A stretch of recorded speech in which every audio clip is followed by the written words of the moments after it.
Declaration: The written English of COVID-19 epidemic trend analysis and discussions are written by my friends, not by me.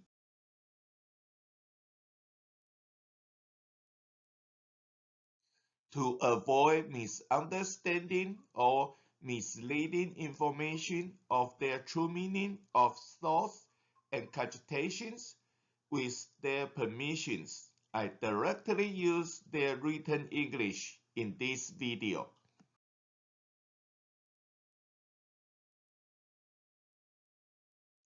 Hello everyone, this is Talk in DC. I'm Jason. 嗨，大家好，这是华府论坛，我是 Jason. A few days ago, on March 23rd, my friend Tony, he did an analysis on COVID-19. He posted the analysis in our friends group. That analysis attracts a lot of people's interest. In our friends group, we had a discussion about that analysis. Today, I'm going to share our discussion with everyone. 几天前，在3月23号，我的朋友 Tony， 他做了一个 COVID-19 的分析。他把这个分析分享在我们的朋友群组里。那个分析引起了很多人的兴趣，所以我们有了一个讨论。今天我想要把我们大家讨论的一些重点跟大家分享。First of all, let's say our baseline. The charts regarding to the COVID-19 pandemic analysis are based on the data available through March 23rd evening. Instead of determining D1 arbitrarily, D1 for each country has been set on the first day it reaches a accumulation of 800 plus confirmed cases. When China locked down Wuhan City on January 23rd, it has 830 confirmed cases then. This way, measurements for all countries are adjusted to a relatively equal footing at their corresponding starting points. Unfortunately, the situation is worsened by a grand scale. The first graph compares 7 worst-hit nations. It is easy to tell that US has recorded the steepest curve so far. If the trend continues, there is little doubt that we will surpass Italy and China and become the nation with the most confirmed cases. US recorded 9,339 cases on March 22nd, which equates to a new confirmed case in every 9 seconds. Through March 23rd evening, we have 8,617 cases thus far, yet we still have 2+ hours to conclude the day. The daily number, though high, I believe it was mainly due to a large number of our citizens were infected already by the virus prior to the national testing took place. It does not necessarily mean that COVID-19 is currently spreading at this lightning speed. Similar to the first graph, the second chart on the right side deals with death tolls caused by the disease. Despite the high confirmed cases in the US, our number of deaths is relatively low through March 23rd evening. So far, 501 deaths in 14 days. The trend is flatter than Italy, China, Spain, and Iran, but sharper than France and Germany. US recorded a total of 111 deaths until March 22nd, which equates a death occurs in every 13 minutes. It is likely that we will record 140 plus deaths by the end of March 23rd for a safe but new high. Italy reported a total of 3,099 deaths in the past 5 days alone, March 19 through March 23rd. It equals to an astonishing figure. An Italian dies of the virus in every 2+ minutes in the past 5 days. Really scary. The third graph is an update from the week before March 23rd, dealing with daily and cumulative number of confirmed cases. But I eliminated the world figures and added US and Italy as comparing to China. It is obvious US has the sharpest upswing curve among the 3 worst hit countries. Both US and Italy are on their path to overtake China in a week or so.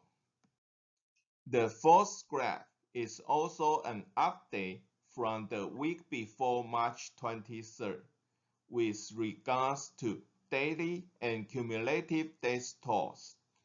Worth to point out that US death toll has been much lower than our Italian friends. Nevertheless, we are not that much better than China at this point on D14. The fifth chart simply provides each selected country with their contributions to the global confirmed cases. I picked 10 biggest hit countries, plus Taiwan, Japan, and the rest of the world.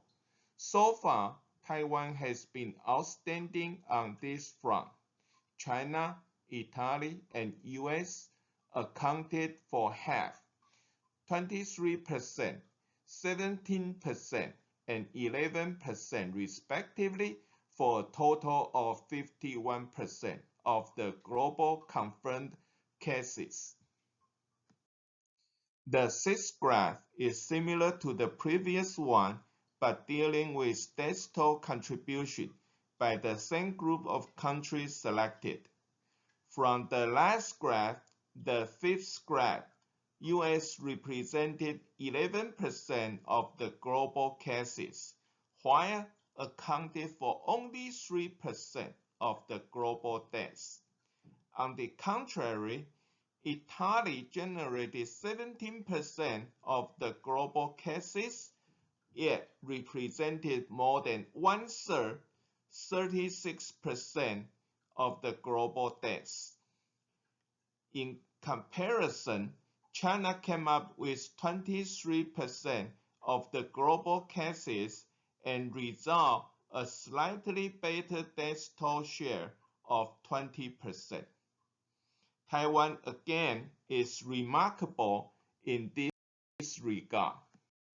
The last chart is the death rate calculated for the same group of selected countries.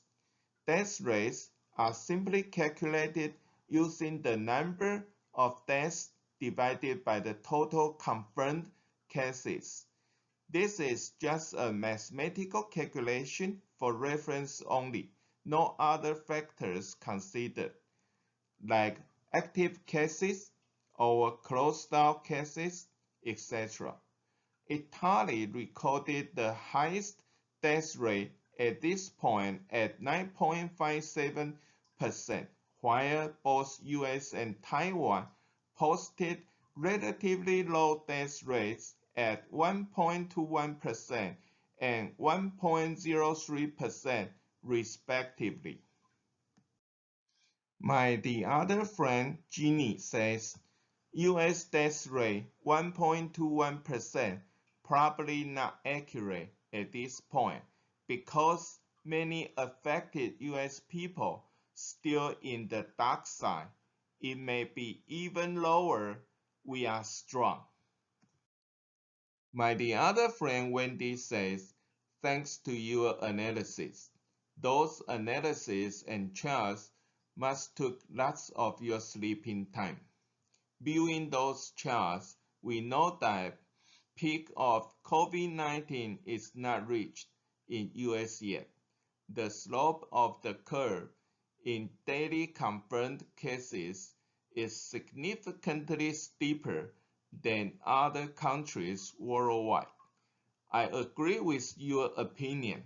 One of the reasons why the curve is much steeper than others is because the number of pre-existing cases probably is huge. If the assumption is right, we can have a positive expectation, which is plateau may be shorter than in China. Currently, there are lots of rumors in social media regarding where originally is the COVID-19 comes from. I would like to make a suggestion. Use the daily stats to test as day one. With this change, the steeper the slope, the longer COVID-19 exists before the first test day. Of course, this is just an indirect indicator. Also, the data is easy to be manipulated. For example, by control the number of test kits available daily. As the mortality rate, Italy owns the top position. It is easy to see factors to contribute to it. First is age. Most confirmed cases are in northern Italy, where elderly population is significantly large. Secondly, the dwelling style. In northern Italy, most of elderly people live in high-rise, which share with central air conditioning and sewage system. Those two systems facilitate the spread of COVID-19 greatly. The reason US has large confirmed cases, but with relatively low mortality, also has at least two reasons. One is the living distance. It has much more spaces than the high-rise in Italy. We do not share central air and sewage system. However, due to lack of epidemic prevention concept and alert, which wipe out the previous mentioned advantage. Thing always has two sides. US lost in the prevention strategy but gains on age distribution of infected population. Adulthood cases occupied a large portion in statistics. With this plus factor, which is why male mortality rate is low in US, because younger people normally is healthier, their symptoms are less milder. On the same token, we can take this advantage to expect community immunity would available sooner. By all means, we will hope vaccine will come out before community immunity. Thanks again. You enrich our COVID-19 life with sense and knowledge. Keep up with the sharing and bring fun to the boring days. My friend Tony replies, thanks for sharing your thoughts. It was nice knowing that you spent the time, read the whole thing, and offered your cogitations as well. When I did the charts, only two underlying data were readily available: the daily figures for confirmed cases and number of deaths for each country. So I was only able to compile those two items and hope to make the most use of them. I wish the data pool in the Internet would include many other vital information, especially age data, which I believe plays an essential role for any in-depth analysis. We all know this disease is not created equal to the youngsters and elderly. The death rate between a 40 years middle-aged man and the 80 years old senior can be as large as 50 to 100-fold. The high mortality rate in Italy, as you also pointed out, had to do with the large number of infected folks among the silver hair group. Italy has the second highest senior population in the world, only second to Japan. Like USA, they were having very strict requirements only a few weeks ago for folks to be qualified for virus screening. That is, a symptom must exist as a prerequisite. The elderly, with their natural weaker immune system, were the largest group of patients to have been confirmed as officially infected and became part of the statistics. I vigorously remembered from a recent TV talk show that the median age coronavirus patient in Italy is 65 years old as compared to China's median age of 51, while the median age fertility is 80 years old versus China's median fertility of 71 years old. Germany and Korea have been testing their citizens aggressively and indiscriminately. In a way, US has adopted this approach recently as well.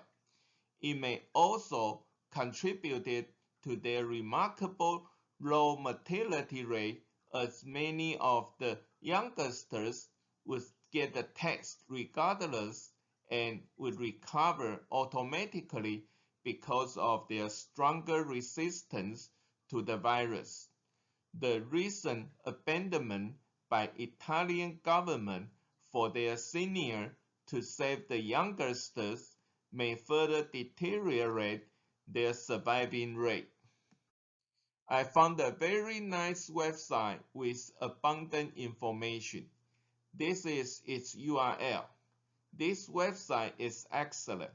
It will automatically update by collecting data sources from WHO, CDC, CCDC, ECDC, etc.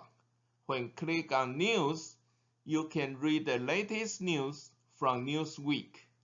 By default, when come to this website, you will see the current COVID-19 situation in US. You can click on US to come back to this section at any time. Click on Global, you can see the current COVID-19 situation worldwide. Yesterday, March 27, is an unforgettable day. At 6:05 a.m. Pacific Standard Time, 9:05 a.m. Eastern Standard Time. As you can see, United States recorded 85,365 confirmed cases, and below it is the global number. From these global numbers and chart, you can see that US has the highest number of confirmed cases, higher than mainland China, and Italy. This proves that my friend Tony's analysis is correct. These are United States numbers at 7:35 a.m. Pacific Standard Time, which is 10:35 a.m. Eastern Standard Time yesterday, March 27.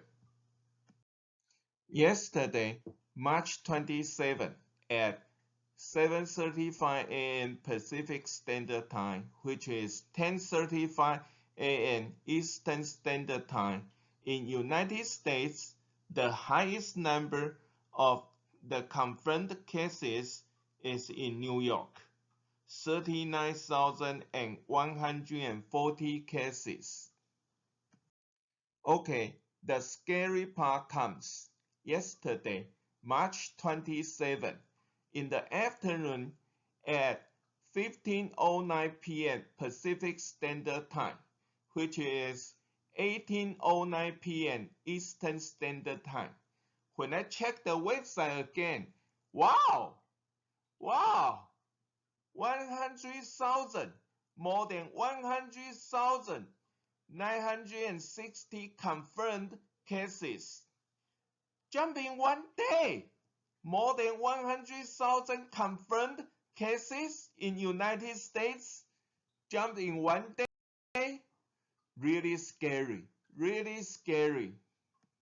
So I checked it again at 15:46 p.m. Pacific Standard Time, which is 18:46 p.m. Eastern Standard Time yesterday, March 27.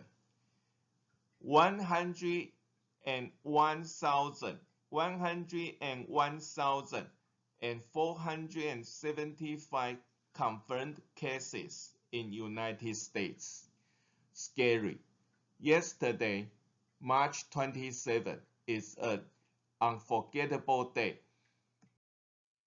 From these global numbers and this chart, you can see that United States has the highest number of confirmed cases in the world, and Italy has the second highest number of confirmed cases in the world. Both US and Italy has more confirmed cases numbers compared to China mainland. So this also proves that my friend Tony's analysis and prediction are correct. So today, March 28 at 8:57 a.m. Pacific Standard Time, 11:57 a.m. Eastern Standard Time, I checked the website again. In United States, we have 105,090 confirmed cases in United States. Today, March 28 at 8:57 a.m. Pacific Standard Time, which is 11:57 a.m. Eastern Standard Time.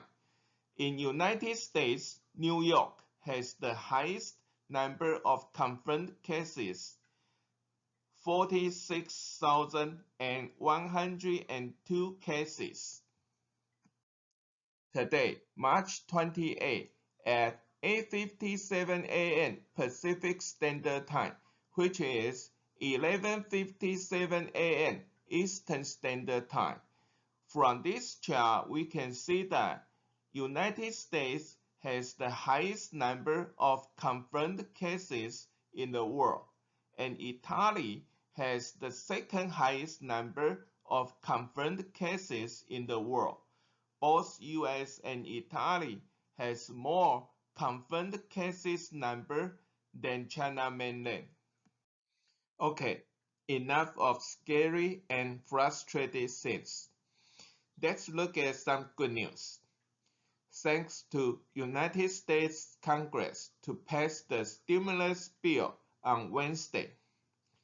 Now let's find out how much money will you get and when.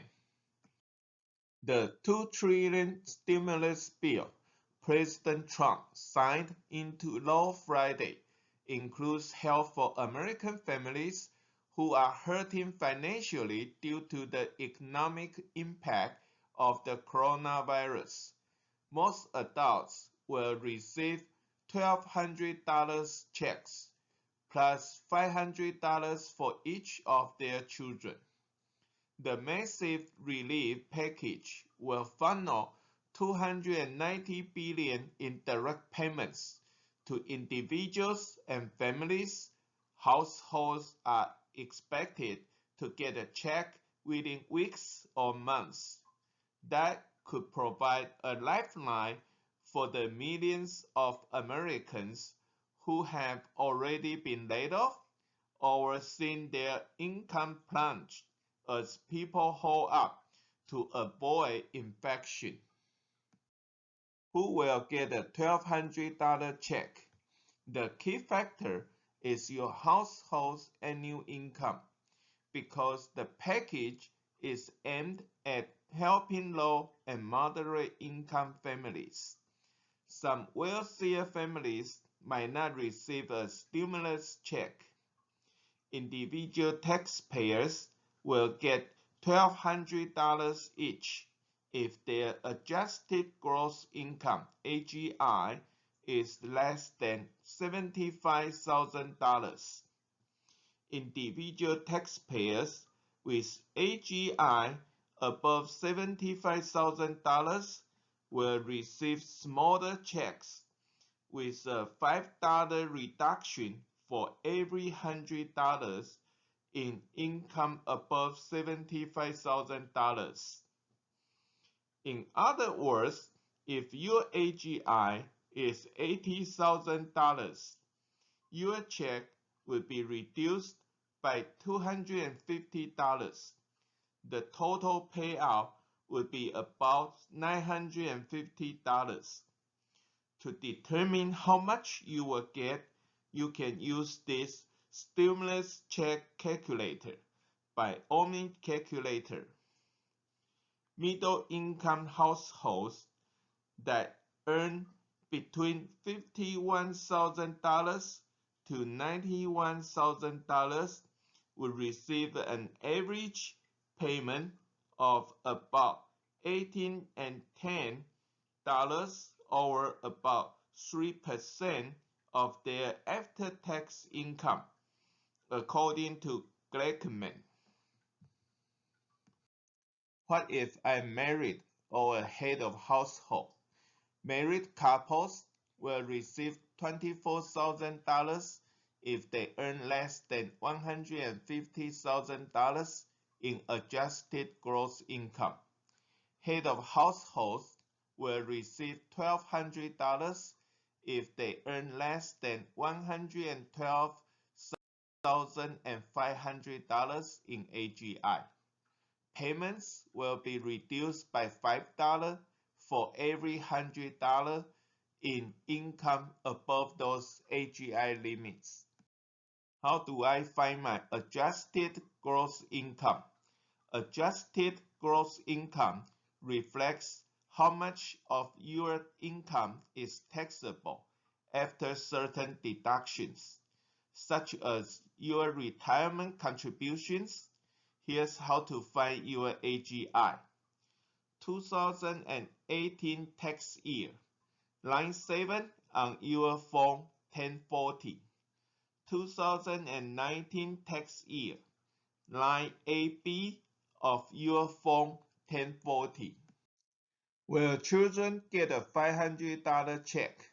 Yes, taxpayers with dependent children will receive a $500 payment for each child, which isn't determined by income. In other words, taxpayers will get a $500 payment for each of their children, regardless how high their income is. There's a catch on children, however. Only kids who haven't yet turned 17 are eligible. I haven't filed my 2019 taxes yet. Does that matter? No. The government will base its checks on either your 2019 or 2018 tax filing. If you haven't filed your 2019 taxes yet, and many people haven't, given the IRS has delayed its tax filing deadline from April 15 to July 15, the government will use your 2018 tax returns to determine your stimulus payment. When will I get my check? This is the big unknown. Congressional aides have said the checks could roll out in a matter of weeks, according to Politico. At the end, I want to share with you an interesting article I found in Newsweek while I was checking the current coronavirus situation.